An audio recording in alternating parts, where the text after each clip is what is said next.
إن الحمد لله نحمده ونستعينه ونستغفره ونعوذ بالله من شرور أنفسنا وسيئات أعمالنا من يهده الله فلا مضل له ومن يضلل فلا هادي له وأشهد أن لا إله إلا الله وحده لا شريك له وأشهد أن محمدا عبده ورسوله صلى الله عليه وعلى آله وصحبه وسلم.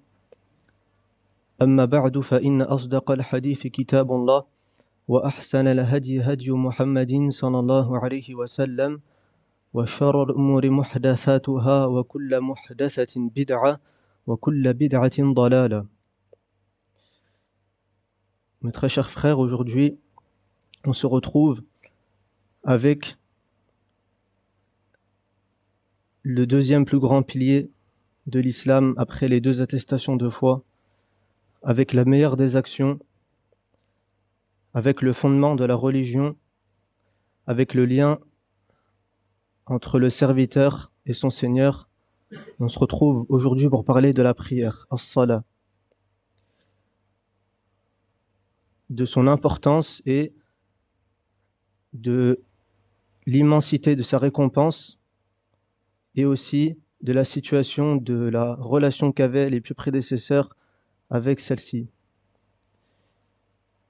Le prophète sallallahu alayhi wa sallam a dit Ra'sul amri al-islamu wa amuduhu as-salat. Le fondement de la religion, c'est l'islam, et son pilier essentiel, c'est la prière. Et l'imam Ibn Rajab rahimahullah a dit Fa'amma ra'sul amri ya'ni bil amr ad-din. Ici, ce qui est voulu par ra'sul amr, c'est al-amr, c'est le din. Et dans une autre riwaya, ça a été traduit ou expliqué comme étant ash-shahadatayn, les deux attestations de foi. Wa amma qiwamu ad-din alladhi yaqumu bihi ad-din kama yaqumu al-fustatu ala amudihi fa huwa as-salat. Et il dit que son pilier essentiel, wa amuduhu as-salat, c'est comme un mât d'une grande tente. Le fustat, c'est une grande tente. C'est une grande tente. Donc la prière est à l'image de ça, d'un grand mât qui soutient une grande tente, son pilier essentiel. Et le prophète sallallahu alayhi wa sallam a également dit, en clarifiant et en expliquant l'immensité de son rang, wa'alamu anna khayra a'malikum as-salah. Et sachez que la prière est la meilleure de vos œuvres. Rapporté par Ibn Majah avec une chaîne de transmission sahih. Et quand la prière elle est correcte, les œuvres le sont également. Et si elle est corrompue, les œuvres le seront également. Et le véritable échec, c'est la perte de la prière.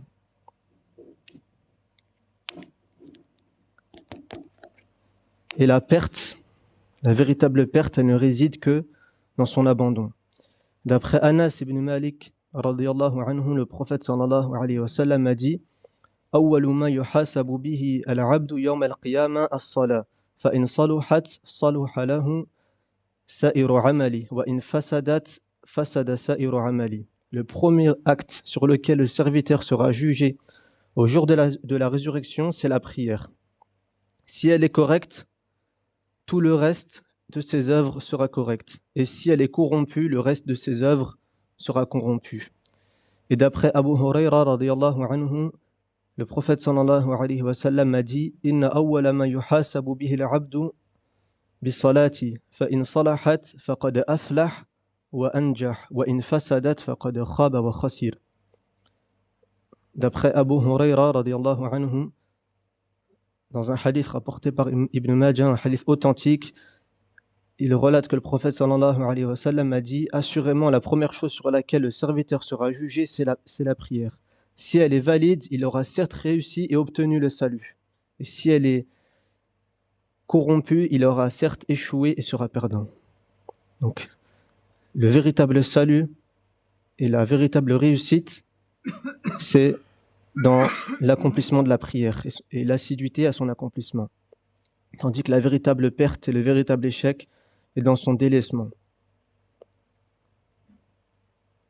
Et l'imam Ibn al-Qayyim rahimahullah a dit au sujet de la prière وَجَعَلَ الصَّلَاةَ سَبَبًا مُوصِلًا إِلَى قُرْبِهِ وَمُنَاجَاتِهِ وَمَحَبَّتِهِ وَالْأُنْسِ بِهِ وما بين الصلاتين تحدث له الغفلة والجفوة والإعراض والزلات والخطايا فيبعده ذلك عن ربه وينحيه عن قربه ويسير كأنه أجنبي عن العبودية ليس من جملة العباد وليس من جملة العبيد وربما ألقى بيده إلى أسر العدو فأسره وغله وقيده وحبسه في سجن نفسه وهواه. L'imam Ibn Qayyim dit une parole très, très profonde en sens, et toutes les paroles d'Ibn Qayyim sont très profondes en sens. Vraiment, c'est des paroles qui méritent d'être méditées. Des fois, il se peut que tu lis juste un paragraphe des paroles d'Ibn Qayyim et c'est comme si tu étais rassasié, entre guillemets. Tellement ça te rend stupéfait. Il dit, Allah a fait de la prière un moyen d'accéder à sa proximité et à sa confidence, à son amour et à l'intimité avec lui. Et entre les deux prières, le serviteur est souvent touché par l'insouciance, la froideur, le détournement, les fautes et les péchés. Cela l'éloigne donc de son Seigneur et le prive de sa proximité au point qu'il semble étranger à la servitude. Tellement qu'il s'est écarté d'Allah Azza wa Jal par les péchés, les désobéissances, l'insouciance, l'oubli, c'est comme s'il était étranger à la servitude. Comme s'il ne faisait plus partie des serviteurs d'Allah. Il se pourrait même qu'il se livre lui-même entre les mains de l'ennemi, qui l'emprisonne, qui l'emprisonne, l'enchaîne et le retienne captif dans la prison de son âme et des passions. Donc, subhanallah, la prière, c'est quelque chose qui te maintient en lien avec Allah Azza wa Jal. C'est pour ça qu'il est dit que as-salah, c'est tiré de as-sila. As-sila, c'est le lien dans la langue arabe. Donc, c'est un lien entre toi et Allah Azza wa Jal. Et Allah Azza wa Jal, il a réparti les prières dans la nuit et le jour à des temps déterminés afin que le serviteur il se rappelle constamment d'Allah Azza wa Jal, afin qu'il n'ait pas une trop grande interruption entre lui et sa connexion qu'il a avec son Seigneur. Donc cette parole est dans son livre Al-Kalam ala Mas'alati Sama, que voici, qui s'appelle page 93, dans un chapitre qui s'appelle Asrar as-Salah, les secrets de la prière.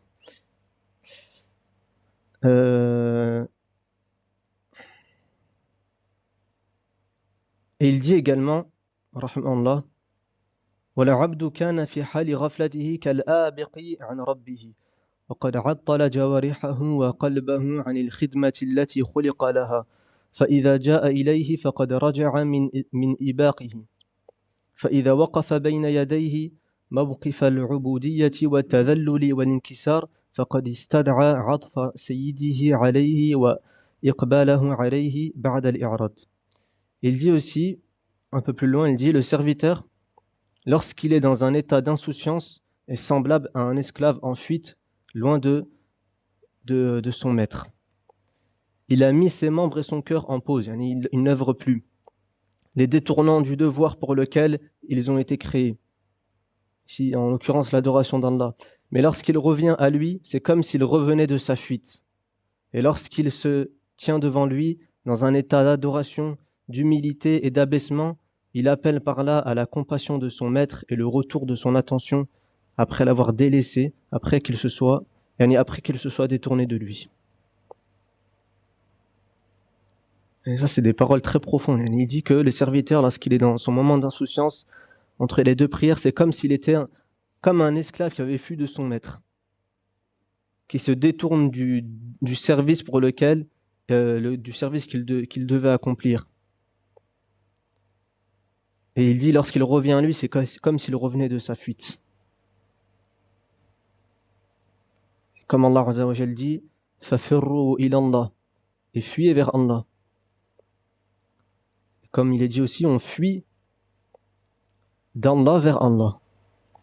On fuit de son châtiment vers sa miséricorde. Et puisque cette prière-là occupe cette place élevée, ses récompenses aussi sont élevées et immenses. D'après Uthman radiyallahu anhu, le prophète sallallahu alayhi wa sallam a dit من علم أن الصلاة حق مكتوب واجب دخل الجنة. Dans un hadith Hassan rapporté par le compagnon Uthman, qu'Allah l'agrée, le prophète sallallahu alayhi wa sallam a dit: celui qui sait, man alim, celui qui sait que la prière est un droit prescrit, obligatoire, entrera au paradis. Et d'après le compagnon Ubada ibn Samit radiyallahu anhu, أنه سمع رسول الله صلى الله عليه وسلم يقول: ما من عبد يسجد لله سجدة إلا كتب الله له بها حسنة ومحى عنه بها سيئة ورفع له بها درجة فاستكثروا من السجود أي من الصلاة. Dans un hadith rapporté par Ibn Majah, un hadith authentique, le compagnon Ubada ibn Samit, qu'Allah l'agrée, relate que le prophète sallallahu alayhi wa sallam a dit: aucun serviteur ne fait une prosternation pour Allah sans qu'Allah ne lui écrive une bonne action, ne lui pardonne une faute et ne l'élève d'un degré. Multipliez donc les prières. Ici dans le hadith, multipliez donc la prosternation, mais ce qui est voulu ici, c'est la prière. C'est pas le fait de faire juste une prosternation, mais de multiplier les prières. Et d'après Abu Huraira radiyallahu anhu, قال النبي صلى الله عليه وسلم: ركعتان خفيفتان مما تحقرون وتنفلون يزيدهما هذا يشير إلى قبل في عمله أحب إليه من بقية دنياكم. Dans un hadith rapporté par Abu Huraira, qu'Allah l'agrée, il rapporte que ils étaient avec le prophète sallallahu alayhi wa sallam et ils sont passés près d'une tombe qui venait récemment d'être dont le défunt venait récemment d'y être enterré. Et le prophète sallallahu alayhi wa sallam a dit, en passant devant cette tombe, il a dit à ses compagnons, pour les inciter à la prière, 2 légères unités de prière qui sont pour vous insignifiantes et surérogatoires, mais qui ne sont pas des prières obligatoires ou parmi les sunnah al-mu'akkada, 2 légères unités de prière qui sont pour vous insignifiantes et surérogatoires, ce défunt, et il pointa du doigt la tombe, préférerait les ajouter à ses œuvres que de posséder tout le temps qu'il reste à ce bas monde avant sa fin. Et tout le temps qui reste à cette dunya avant que Yawm al-Qiyamah vienne, 2 rak'a légères que les gens trouveraient insignifiantes seraient préférables. Cette personne-là, ce défunt-là, préférait les ajouter à ses œuvres plutôt que de posséder tout ce qui reste à ce bas monde avant sa fin. Et d'après Uqbat ibn Amir, qu'Allah l'agrée, le prophète sallallahu alayhi wa sallam a dit: Ma min muslimin yatawadda'u fayusbiru al-wudu' thumma yaqumu fi salatihi faya'lamu ma yaqul illa fatala ka yawmi waladathu ummuhu min al-khataya laysa alayhi dhanb. Dans un hadith authentique rapporté par Al-Hakim, le prophète sallallahu alayhi wa sallam a dit: il n'y a pas un musulman qui fait ses ablutions en les accomplissant parfaitement, puis se lève pour prier en étant conscient de ce qu'il dit, c'est-à-dire qu'il n'a pas de wasawis, en étant conscient de ce qu'il dit, sans qu'il ne reparte pur de ses fautes comme au jour où sa mère l'a mis au monde, sans porter aucun péché. Et d'après Abu Ayyub radiyallahu anhu, anna nabiyya sallallahu alayhi wa sallam قال: Inna kulla salatin tahuttu ma bayna yadayha min khati'a.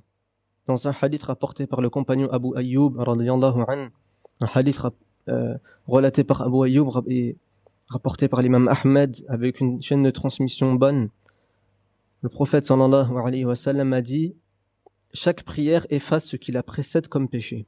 Et bien sûr, ce qui est voulu comme péché ici, c'est-à-dire les petits péchés. Les grands péchés nécessitent de remplir les conditions du tawbah pour que soit pardonné. Et il dit également, d'après Abu Sa'id al-Khudri, qu'Allah l'agrée, as-salawatul khams kaffaratun lima baynahuma.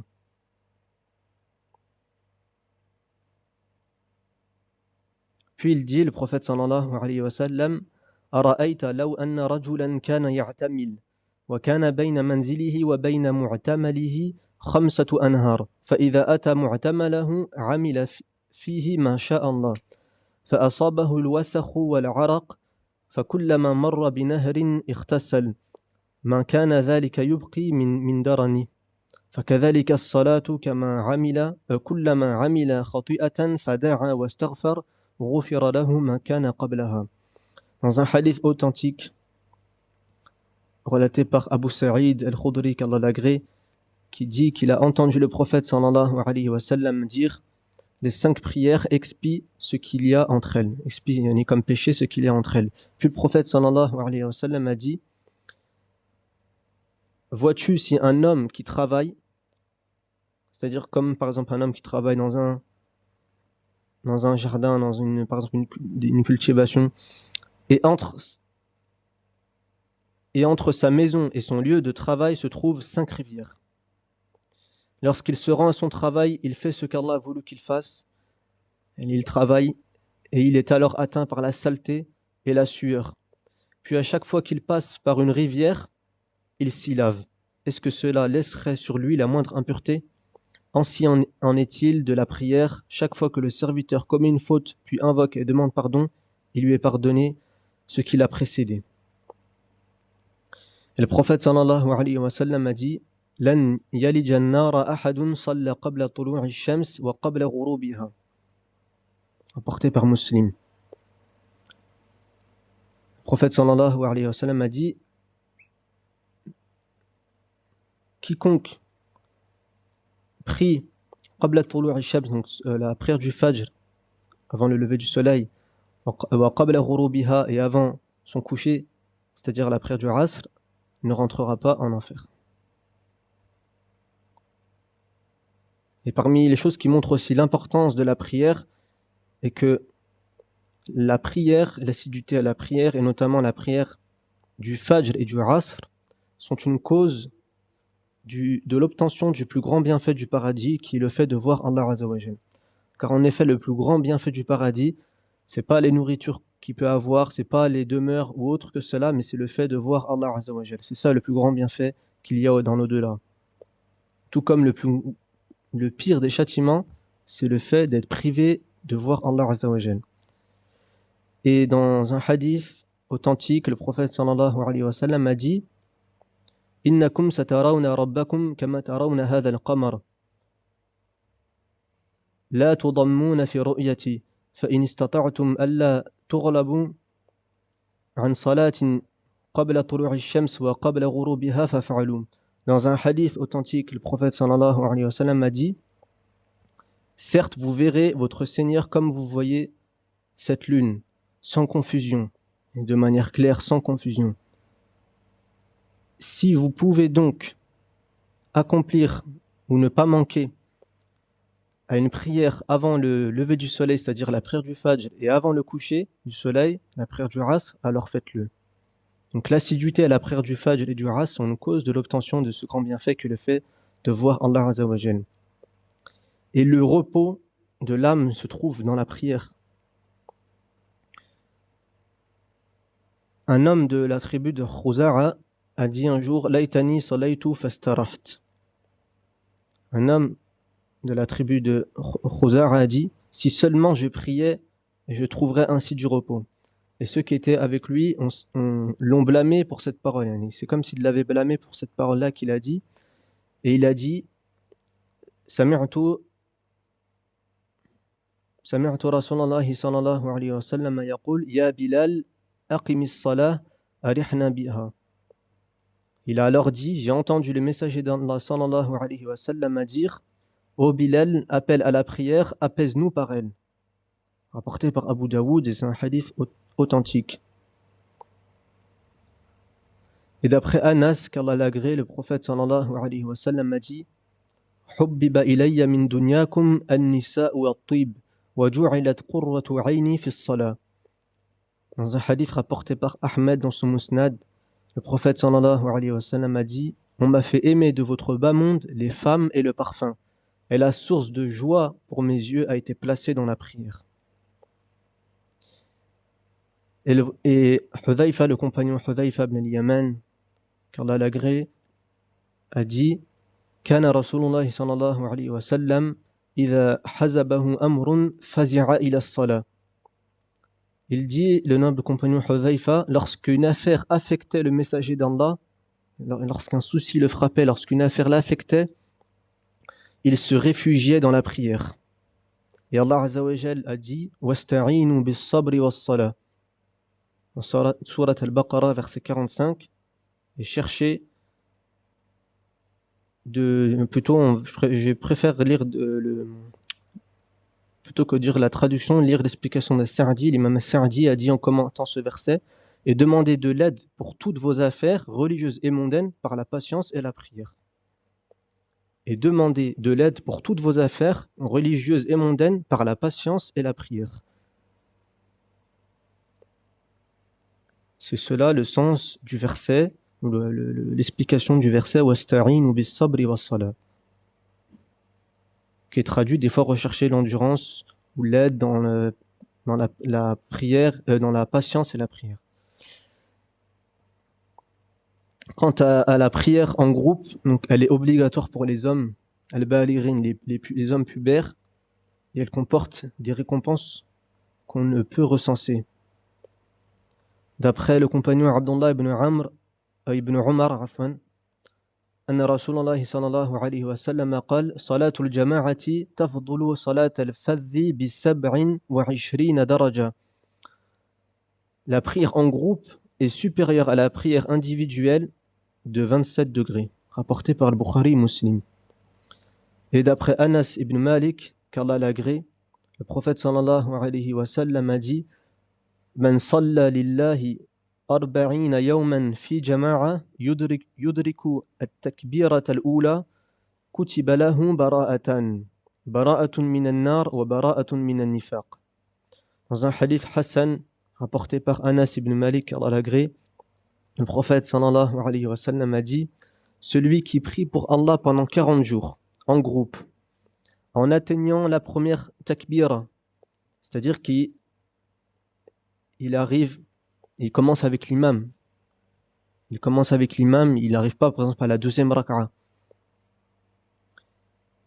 Obtient 2 acquittements. Celui qui fait ça, qui prie pour Allah pendant 40 jours en groupe, en atteignant la première takbira, obtient 2 acquittements, 2 garanties. Un acquittement du feu et un acquittement de l'hypocrisie. Et d'après Uthman ibn Affan, qu'Allah l'agrée, le prophète sallallahu alayhi wa sallam a dit Man tawadda'a fa asbagha al-wudu ثم مشى إلى صلاة مكتوبة فصلاها مع الإمام غفر له ذنبه. Dans un hadith sahih, authentique, rapporté par Uthman ibn Affan, qui dit qu'il a entendu le prophète sallallahu alayhi wa sallam dire celui qui fait ses ablutions parfaitement, puis marche vers une prière obligatoire et la prie avec l'imam, ses péchés lui seront pardonnés. Et d'après Abu Huraira, qu'Allah l'agrée, le prophète sallallahu alayhi wa sallam a dit Salatu ar-rajuli fil jama'ati tuda'afu ala salatihi fi bayti wa fi suqihi 25 du'fa wa dhalika annahu idha tawadda fa ahsana al-wudu thumma kharaja ila al-masjid la yukhrijuhu illa as-salah lam yakhtu khutwatan illa rufi'at lahu biha daraja wa hutta anhu biha khati'a فإذا صلى لم تزل الملائكة تصلي عليه ما دام في مصلاه جزاك الله خيرا فإذا صلى لم تزل الملائكة تصلي عليه ما دام في مصلاه اللهم صل عليه اللهم ارحمه ولا يزال أحدكم في صلاة من انتظر الصلاة. Dans ce hadith immense qui montre la grande récompense de la prière en groupe ainsi que le fait d'attendre la prière, le compagnon Abu Huraira, qu'Allah l'agrée, relate que le prophète sallallahu alayhi wa sallam a dit la prière de l'homme en groupe est multipliée par 25 par rapport à sa prière chez lui et dans son marché. Cela car lorsqu'il fait ses ablutions avec soin, puis se rend à la mosquée, sans autre intention que la prière, il n'y a que la prière qui le fait sortir de chez lui. Il ne fait aucun pas sans qu'il ne soit élevé d'1 degré et qu'un péché ne lui soit effacé. Après qu'il ait accompli la prière, les anges ne cessent d'invoquer pour lui tant qu'il reste dans son lieu de prière.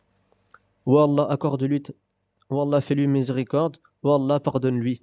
Et chacun d'entre vous est considéré en prière tant qu'il attend la prière. Ça, c'est des choses qu'il faut se rappeler, qu'on se doit de se remémorer quand on se rend à la prière, quand tu sors de chez toi. Déjà, premièrement, en ayant fait les ablutions chez toi pour obtenir la récompense. Et deuxièmement, quand tu marches, de te rappeler cela. De te rappeler que pour chaque pas que tu fais, Allah Azza wa Jal, il t'élève d'un degré et te pardonne une faute. Et comme dans les autres hadiths, il t'écrit une bonne action. C'est des choses qu'on doit se rappeler. Et que dire en plus, par exemple, comme si là, tu es venu pour assister à un cours, pour talab al-ilm, pour l'étude de la science. La récompense, elle est encore plus immense. Car tu as les anges qui t'entourent de leurs ailes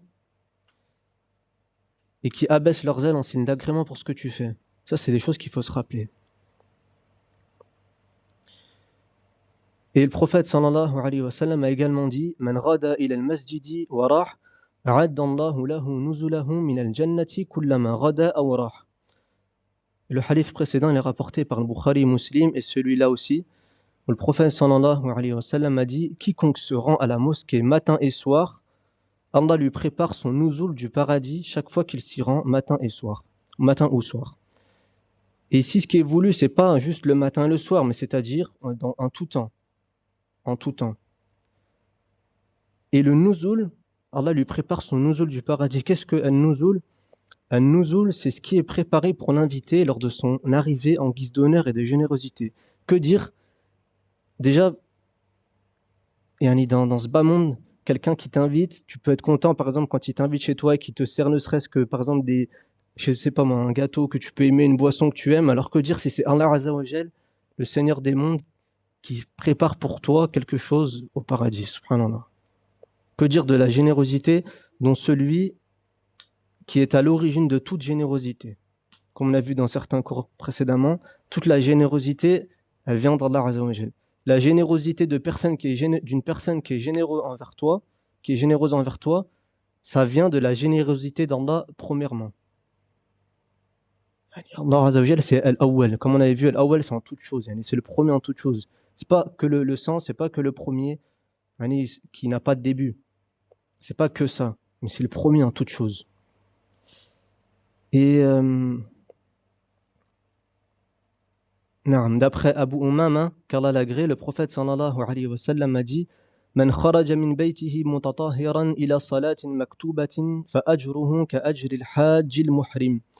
Wa man kharaja ila tasbih ad-duha la yansibuhu illa iyyah fa ajruhu ka ajri al-mu'tamir.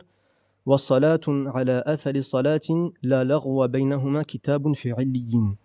Dans un hadith Hassan rapporté par Abu Daoud, le prophète sallallahu alayhi wa sallam a dit: quiconque sort de chez lui en étant purifié. Donc ça, comme on l'a dit précédemment, ça nous incite à faire les ablutions avant de sortir de chez soi.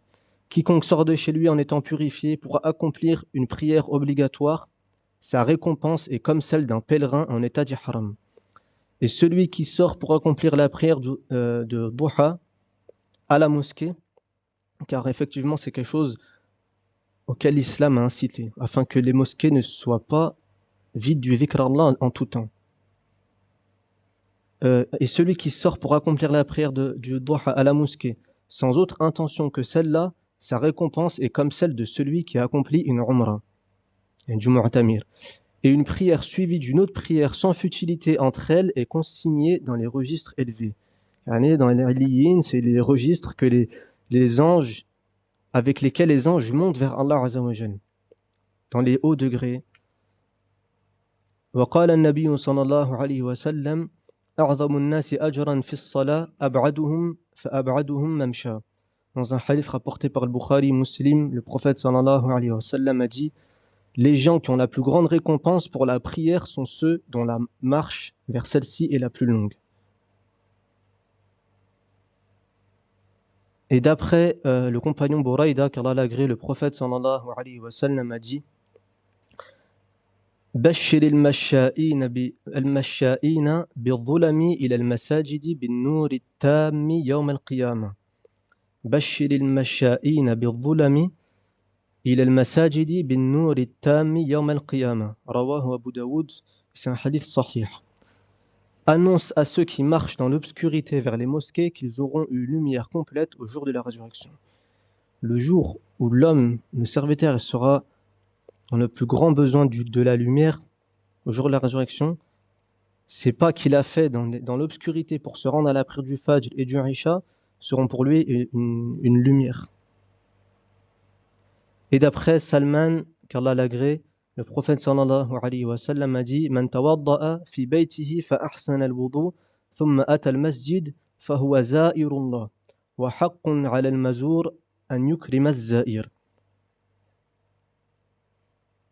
Dans un hadith rapporté par le noble compagnon Salman, qu'Allah l'agrée, le prophète sallallahu alayhi wa sallam a dit: Quiconque se purifie correctement chez lui, puis se rend à la mosquée, est le visiteur d'Allah. Et il est du devoir de celui qui est visité d'honorer son hôte. Ça revient à ce qu'on a dit tout à l'heure. Que dire de celui qui est le visiteur d'Allah? Que dire comment Allah Azza wa Jal va l'honorer et va être généreux envers lui? Quiconque se purifie correctement chez lui puis se rend à la mosquée est le visiteur d'Allah. Et il est du devoir de celui qui est visité d'honorer son hôte.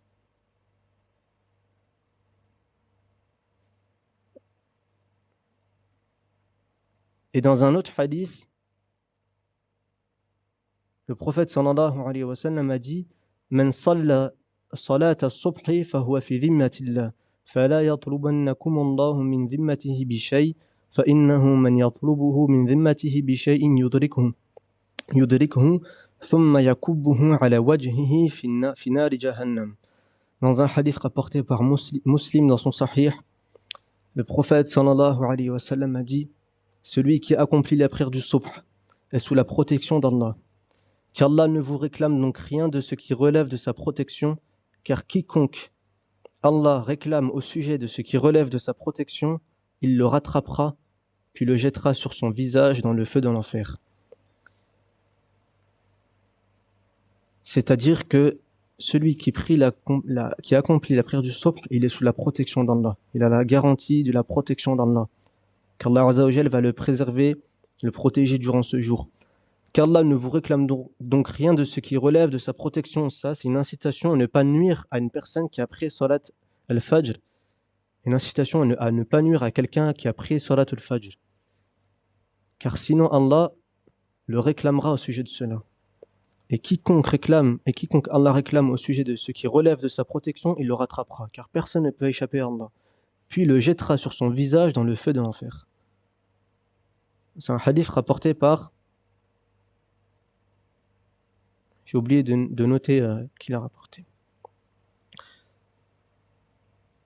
Donc ça, ce qu'on a cité, c'était quelques récompenses de la prière en groupe. Bien sûr, il y a encore d'immenses autres récompenses. Et il faudrait des cours et des cours pour citer toutes les récompenses qu'il y a dans la prière en groupe et la prière de manière générale. Et c'est pour ça que le prophète sallallahu alayhi wa sallam a dit: Inna Allah la ya'jabu min as-salati fil jami'. Dans un hadith rapporté par l'imam Ahmed avec une chaîne de transmission bonne, le prophète sallallahu alayhi wa sallam a dit: certes, Allah admire, et s'étonne, admire la prière accomplie en groupe.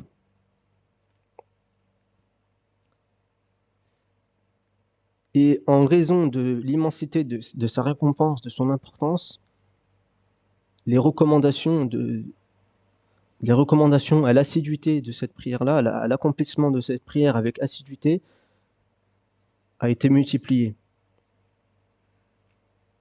Et c'est pour ça que Salama, qu'Allah l'agrée, rapporte que le prophète sallallahu alayhi wa sallam a dit, alors qu'il était dans les affres de la mort: As-salah, as-salah, la prière, wa ma malakat aymanukum, et ce dont vous avez la responsabilité. Il répétait cela alors que sa langue peinait à le formuler. Elle dit Salama, qu'Allah l'agrée, il répétait cela alors que sa langue peinait à le formuler. Et avant cela, la wasiya, la recommandation d'Allah Azza wa Jal: Hafidhu ala salawati was salati al-wusta wa qumu lillahi qanitin. Dans Surat al-Baqarah, verset 238, soyez assidus aux prières et surtout la prière médiane, c'est-à-dire la Salatul Asr, et tenez-vous debout devant Allah avec humilité. Et Allah Azza wa Jal dit au sujet de ceux qui vont hériter du Firdaus, وَالَّذِينَ هُمْ عَلَى صَلَاتِهِمْ يُحَافِظُونَ.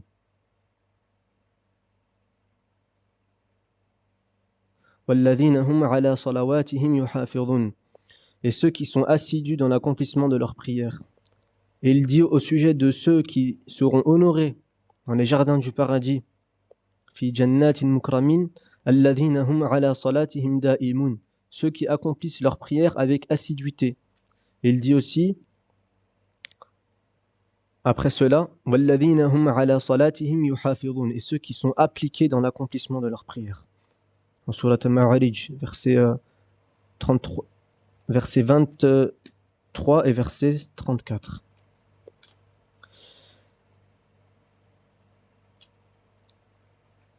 Et c'est pour cela que les plus prédécesseurs, les premiers musulmans, considéraient le fait de manquer la récompense de la prière en groupe et de la délaisser. Ils considéraient cela comme étant un signe d'hypocrisie, un signe de nifaq. Ibn Umar, qu'Allah l'agrée, ainsi que son père, a dit « Kunna idha faqadna ar-rajula fil fajri wal isha'i asa'na bihi adh-dhann » rapporté par Al-Hakim, un athar sahih. Ibn Umar disait, lorsque nous ne voyions pas un homme à la prière du Fajr et du Isha, nous avions une mauvaise opinion de lui.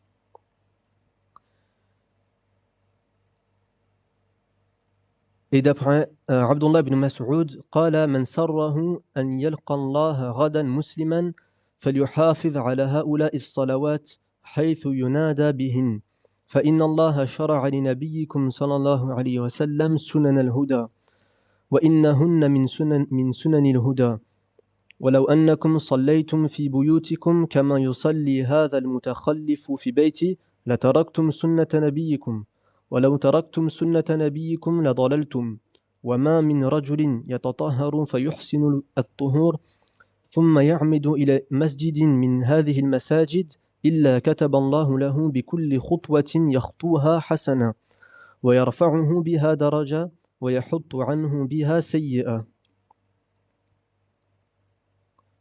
ولقد رأيتنا وما يتخلف عنها إلا منافق معلوم النفاق ولقد كان الرجل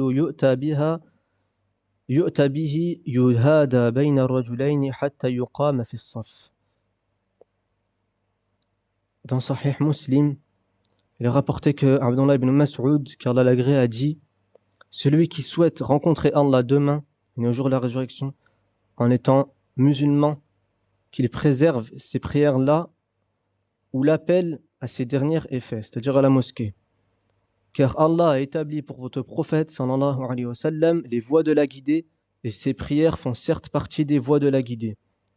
Et si vous priez dans vos maisons comme le fait celui qui reste chez lui et ne va pas à la mosquée, vous aurez certes délaissé la sunna de votre prophète. Et si vous délaissez la sunna de votre prophète, vous vous égarerez. Et il n'est pas un homme qui fait ses ablutions à la perfection, puis se rend dans une mosquée parmi ces mosquées, sans qu'Allah ne lui inscrive pour chaque pas qu'il fait une bonne action, ne l'élève d'un degré et ne lui efface un péché. Et certes, à notre époque, seuls les hypocrites dont l'hypocrisie était connue n'y assistaient pas. Et il arrivait qu'un homme soit amené à la mosquée soutenu par deux autres hommes, jusqu'à ce qu'il soit mis debout dans le rang. Et d'après Ata, qui fait partie des tabi'in, كنا نسمع أنه لا يتخلف عن الجماعة إلا منافق. Ata Ibn Abi Rabah dit, nous entendions dire qu'aucun ne délaissait la prière en groupe si ce n'est un hypocrite. Et d'après Ibn Maktoum, أنه سأل النبي صلى الله عليه وسلم فقال يا رسول الله إني رجل ضرير البصر شاسع الداع ولي قائد لا يلائمني فهل لي رخصة أن أصلي في بيتي قال هل تسمع النداء قال نعم قال لا أجد لك رخصة. Dans un hadith rapporté par Ibn Maktoum, il relate qu'il a dit au prophète sallallahu alayhi wa sallam, ô messager d'Allah, je suis un homme aveugle, ma maison est éloignée et je n'ai pas de guide qui me convienne. Son guide, il n'est pas toujours présent pour l'accompagner. Ai-je une autorisation pour prier chez moi? Le prophète sallallahu alayhi wa sallam lui dit alors, entends-tu l'appel à la prière? Il répondit oui. Le prophète sallallahu alayhi wa sallam dit alors, je ne trouve pas de dérogation pour toi. Et Abu Hurayra, qu'Allah l'agrée, a dit, La an yamtali'a udhunu ibn Adam rasasan mudhaban khayrun lahu min an yasma'a al-munadiya thumma la yujibu. Le noble compagnon Abu Hurayra, qu'Allah l'agrée, a dit que l'oreille du fils d'Adam soit remplie de plomb fondu serait meilleur pour lui que d'entendre l'appel du muadhin sans y répondre. وكان بعض السلف يقول ما فاتت أحدا صلاة الجماعة إلا بذنب أصابه. Ça, c'est ce que rapporte l'imam al-Zahabi dans son livre Al-Kaba'ir. Il dit, et certains des plus prédécesseurs disaient, nul ne manque la prière en groupe si ce n'est à cause d'un péché qu'il a commis. Et Ibn Omar, le fils de Omar ibn Khattab, rapporte, il dit qu'un jour son père est sorti vers son bustan, il y a un endroit où il y avait des palmiers, son ha'id, un endroit où il y avait des palmiers pour y travailler. Puis il revint après que les gens eurent accompli la prière du Asr. Il n'a pas manqué le temps de la prière du Asr, il a manqué la prière du Asr en groupe. C'est-à-dire que c'était encore le temps pour lui de faire le Asr, mais il a loupé la prière en groupe. Et il dit alors, Inna lillahi wa inna ilayhi raji'un. Il dit cette parole qu'on dit lorsqu'on est atteint d'un malheur, d'une calamité. Donc certes, nous appartenons à Allah et c'est à lui que nous retournerons. J'ai manqué la prière du Asr en groupe. Je vous prends à témoin que je donne mon jardin en aumône aux pauvres, afin que cela expie ce qu'a fait Omar. وكان ابن عمر إذا فاتته صلاة الجماعة صام يوما وأحيا ليلة وأعتق رقبة. Et lorsqu'Ibn Omar, son fils, manquait la prière en groupe, il jeûnait un jour, passait la nuit en prière et affranchissait un esclave. Combien de jours on devrait jeûner, nous, si on faisait cela?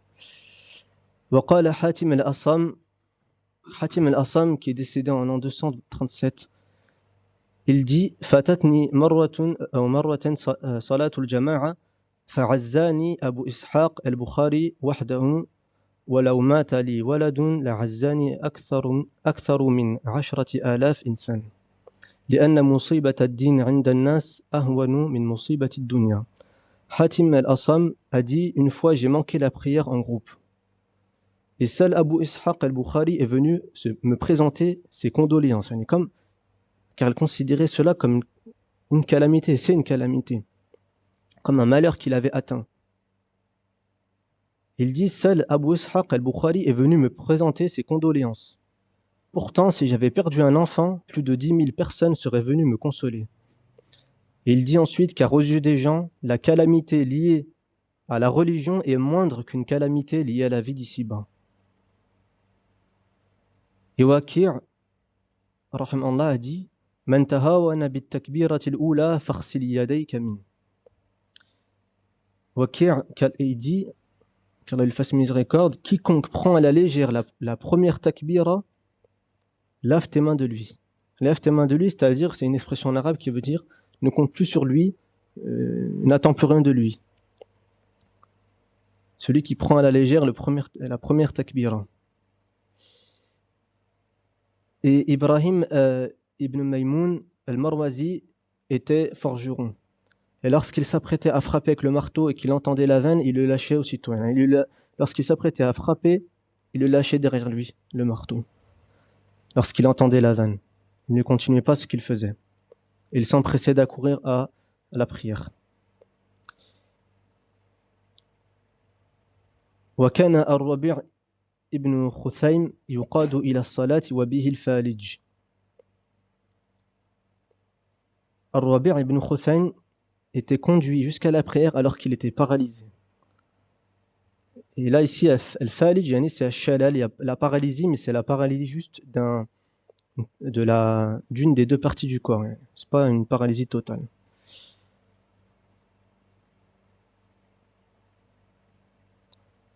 وقال محمد بن سماعة مكثت 40 سنة لم تفتني التكبيرة الأولى إلا يوم ماتت أمي. Ar-Rabi' ibn Khuthaym, Mohammed ibn Sama'a a dit: je suis resté 40 ans sans manquer la première takbira. 40 ans, pas 4 jours ou 40 jours, 40 ans. Je suis resté 40 ans sans manquer la première takbira, sauf le jour où ma mère est décédée. Et Allah Azza wa Jal dit: Rijalun la tulhihim tijaratun wa la bay'un an dhikrillahi wa iqamis salati wa ita'iz zakah. يخافون يوما تتقلب فيه القلوب والأبصار ليجزيهم الله أحسن ما عملوا ويزيدهم من فضله والله يرزق من يشاء بغير حساب. Des hommes qu'aucun négoce ni transaction ne distrait de la mention d'Allah, de l'accomplissement de la prière et de l'acquittement de la zakat, car ils redoutent un jour où les cœurs et les regards vacilleront.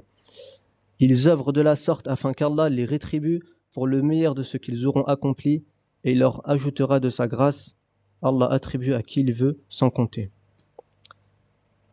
Et c'est ça la véritable rajul, la véritable rujula. C'est ça celui qui accomplit la prière assidûment à la mosquée. Car Allah Azza wa Jal dit: Rijalun, des hommes, la tulhihim tijaratun wa la bay'un an dhikrillah wa iqamis salah. Et Sa'id ibn al-Musayyib rahimahullah a dit: ما فتتني التكبيرة الأولى منذ 50 سنة وما نظرت في قفا رجل في الصلاة منذ 50 سنة. Sa'id ibn al-Musayyib rahimahullah a dit: je n'ai jamais manqué la prière, ou afwan, je n'ai jamais manqué la première takbira depuis 50 ans, et je n'ai jamais regardé la nuque d'un homme dans la prière depuis 50 ans. Il était toujours au premier rang. Wa sami'a Uthman. Naam. Et Sa'id ibn Musayyib,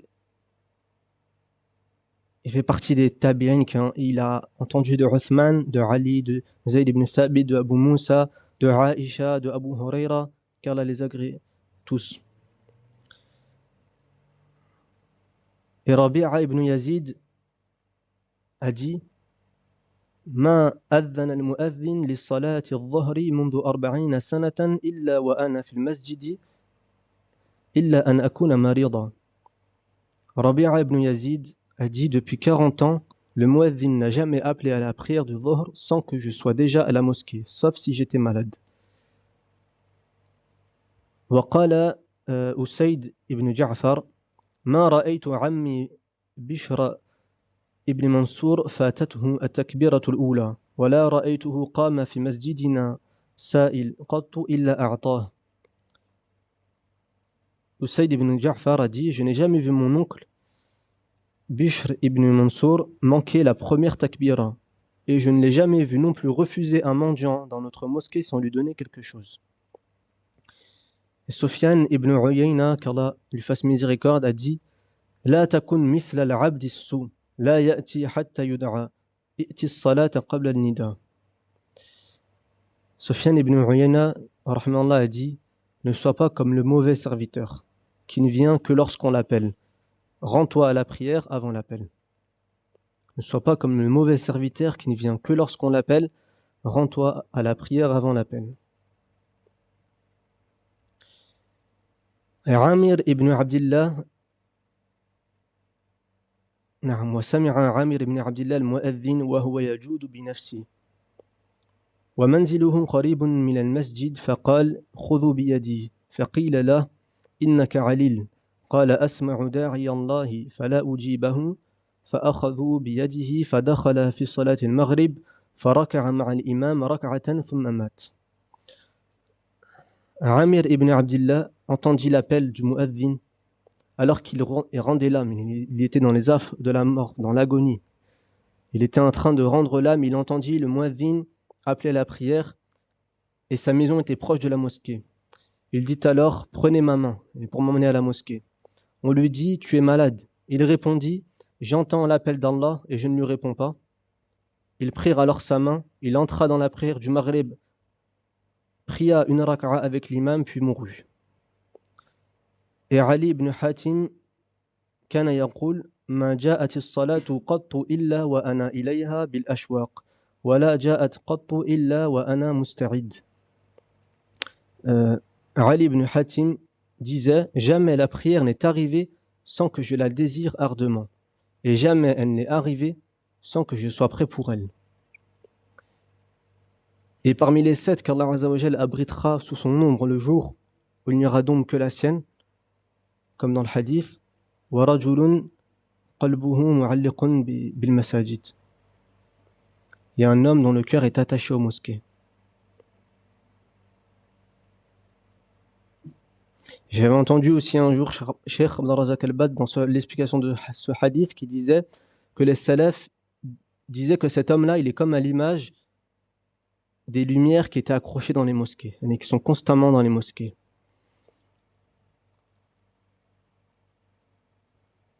وقال سليمان بن حمزة المقدسي لم أصلي الفريضة قط منفردا إلا مرتين وكأني لم أصليها قط. Sulayman ibn Hamza a dit: je n'ai jamais accompli la prière obligatoire seule, sauf 2 fois. Et c'est comme si je ne les avais jamais accomplies. Et il avait presque atteint 90 ans. Et 90 ans, il n'a jamais accompli la prière obligatoire seule, sauf 2 fois. Et Mohammed ibn al-Mubarak al-Souri a dit: كان سعيد ibn Abdel Aziz إذا فاتته صلاة الجماعة بكى. Mohammed ibn al-Mubarak a dit que Saïd ibn Abdel Aziz pleurait lorsqu'il manquait la prière en groupe. وروي أن ميمون ابن مهران أتى المسجد فقيل له إن الناس قد انصرفوا فقال إنا لله وإنا إليه راجعون لفضل هذه الصلاة أحب إلي من ولاية العراق. Il est rapporté que Maïmoun ibn Mahran vint à la mosquée et on lui dit: les gens ont déjà terminé la prière. Les gens sont déjà partis. Alors il dit: Inna lillahi wa inna ilayhi raji'un. Nous appartenons à Allah et c'est vers lui que nous retournerons. Le mérite de cette prière m'est plus cher que la province de Al-Iraq, de l'Irak. Et Maïmoun ibn Mahran a rapporté des hadiths de Abu Huraira, de Aïcha ibn Abbas, ibn Omar et d'autres, qu'Allah les agrée. Et وكان أبو عمران الجوني إذا سمع الأذان تغير لونه وفاضت عيناه. Lorsque Imran al-Jawni entendait l'adhan, son visage changeait de couleur et ses yeux se remplissaient de larmes.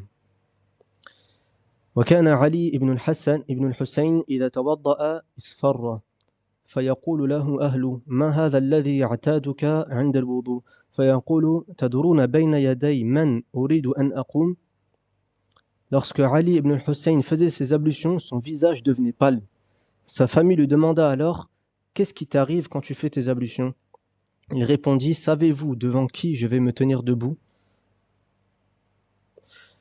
وتوضأ منصور ابن زاذان فلما فرغ دمعت عيناه ثم جعل يبكي حتى ارتفع صوته فقلت رحمك الله ما شأنك؟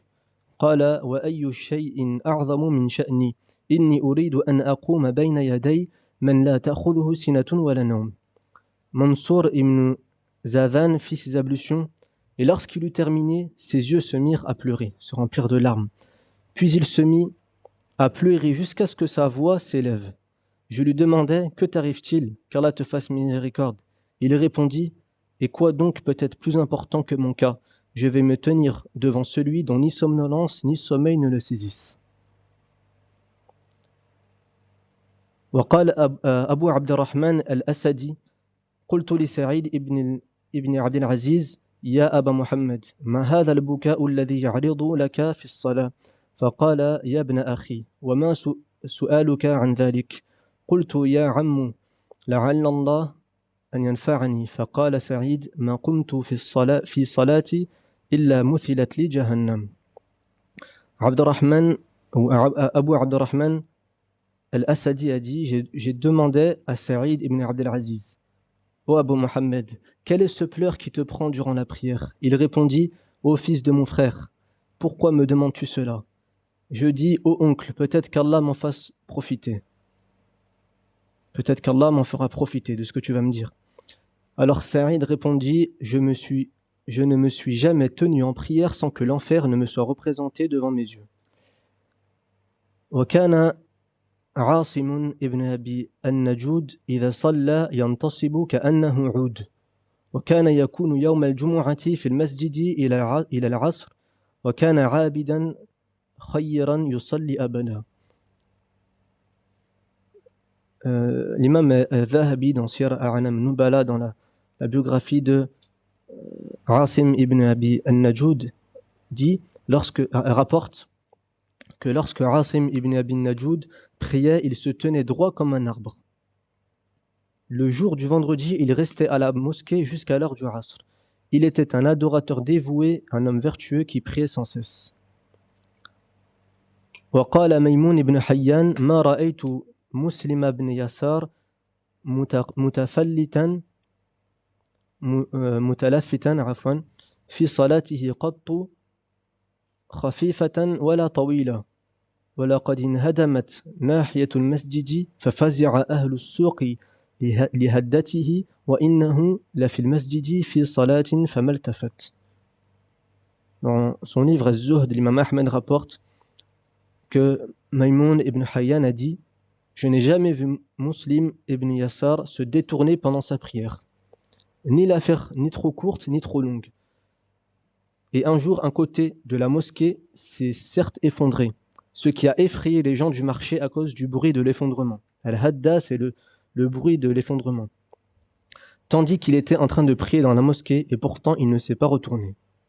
Les gens du marché, ils ont été effrayés, lui il était dans la mosquée en prière et il ne s'est pas retourné.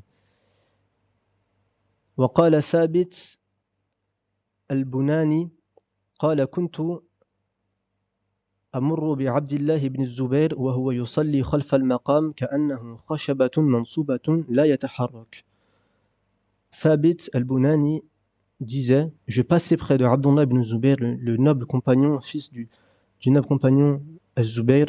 Il dit, je passais près de Abdullah ibn Zubayr alors qu'il priait derrière le maqam, le maqam d'Ibrahim, tel un morceau de bois dressé, ne bougeant pas. وقال أبو بكر ابن عياش قال رأيت حبيب ابن أبي ثابت ساجدا فلو رأيته قلت ميت يعني من طول السجود. Abu Bakr ibn Ayyash a dit, j'ai aperçu Habib ibn Abi Thabit en pleine prosternation. Si tu l'avais vu, tu l'aurais cru mort. C'est-à-dire à cause de la longueur de sa prosternation. Et Al-A'mash rahmallah a dit, كان إبراهيم التيمي إذا سجد تجيء العصافر تنقر على ظهري.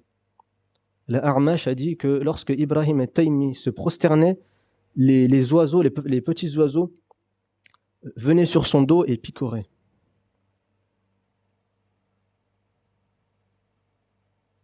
وقال ابن وهب رأيت الثوري في الحرم بعد المغرب صلى ثم سجد سجدة فلم يرفع حتى نودي بالعشاء. Sufyan al-Thawri, qui est un très grand imam, rahmallah, a dit, ou plutôt Ibn Wahb l'a vu un jour au Haram, la mosquée sacrée, après la prière du Maghreb, prier, puis se prosterner sans se relever jusqu'à ce qu'on appelle à la prière du Isha. Il dit, j'ai vu al-Thawri prier dans la mosquée sacrée après le Maghreb, puis se prosterner sans se relever jusqu'à ce qu'on appelle à la prière du Isha.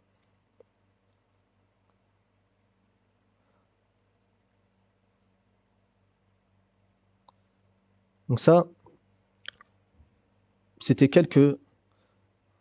la mention de quelques récompenses ou de hadiths qui montrent l'importance de la prière et de sa récompense, et notamment de la récompense de la prière en groupe, ainsi que la mention de quelques paroles qui montrent l'importance qu'accordaient les plus prédécesseurs à la prière et quelle était la relation qu'ils avaient avec cette prière.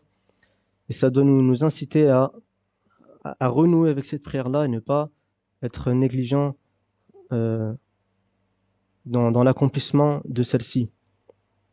Ne pas être négligent dans l'accomplissement de celle-ci. Et aussi dans l'accomplissement de al-tahur, la purification. Et avant que j'oublie, je voulais lire un passage de l'imam Ibn Qayyim juste après, dans le passage que j'ai cité tout à l'heure, il dit, rahmanallah, à propos de les ablutions, il dit فَبِالْوُضُوءِ يَتَطَهَّرُ مِنَ الْأَوْسَاخِ وَيَقْدُمُ عَلَى رَبِّهِ مُتَطَهِّرًا. Il dit par les ablutions, le serviteur, il se purifie des saletés, des impuretés, et il se tourne vers son Seigneur purifié. Et il dit, le wudu, les ablutions, lahu zahir wa batin, comme une face apparente et une face cachée. Il dit وَظَاهِرُهُ طَهَارَةُ الْبَدَنِ وَأَعْضَاءُ الْعِبَادَةِ. Il dit que la face apparente de la purification, c'est la purification du corps et des membres pour l'adoration. وَبَاطِنُهُ وَسِرُّهُ طَهَارَةُ الْقَلْبِ مِنْ أَوْسَاخِهِ وَأَدْرَانِهِ بِالتَّوْبَةِ. Et la face cachée des ablutions et son secret, c'est la purification du cœur de ses saletés et de ses impuretés par le tawbah, par le repentir. Et il dit وَلِهَذَا يقرن الله سبحانه بين التوبة والطهارة في قوله إن الله يحب التوابين ويحب المتطهرين. Et il dit c'est pour ça qu'Allah Azza wa Jal lie, c'est-à-dire qu'il relie at-tawba avec at-tahara. Il les cite ensemble. At-tawba et at-tahara, le repentir et la purification dans sa parole. Certes, Allah aime ceux qui reviennent fréquemment vers lui et il aime ceux qui se purifient.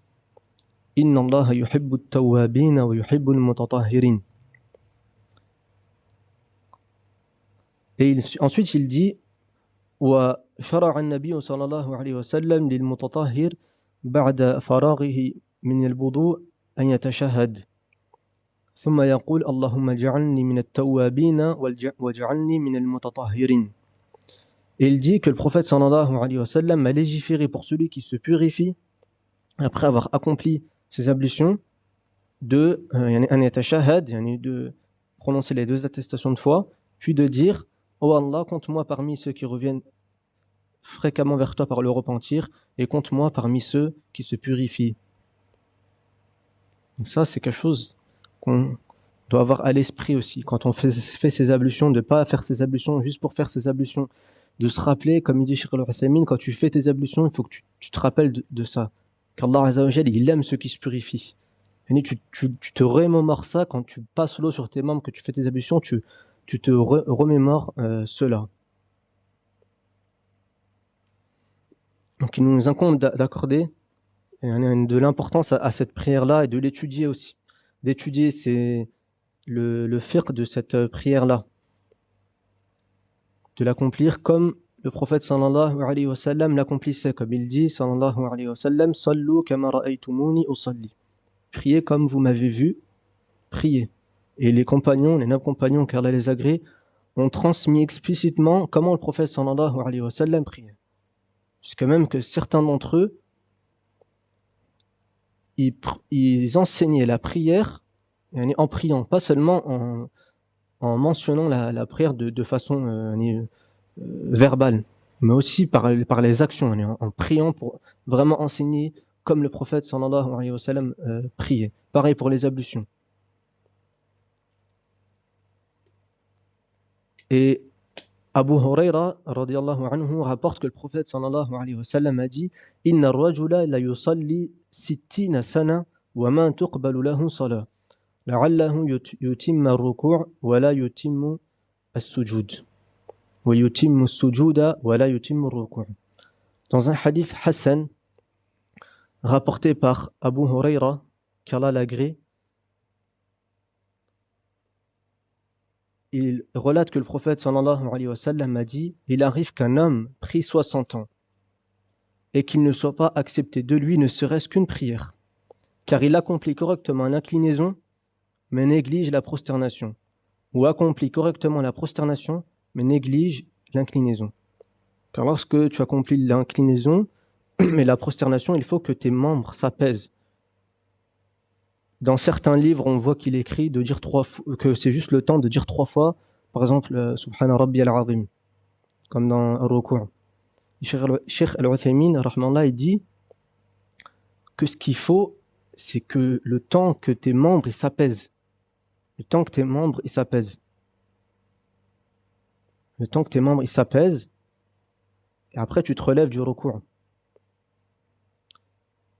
Et d'après Abu Abdillah al-Ash'ari, radiyallahu anhu, anna Rasulullah sallallahu alayhi wa sallam ra'a rajulan la yutimmu ruku'ah wa yanquru fi sujudi wa huwa yusalli. فقال رسول الله صلى الله عليه وسلم لو مات هذا على حاله هذه مات على غير ملة محمد صلى الله عليه وسلم. Dans un hadith rapporté par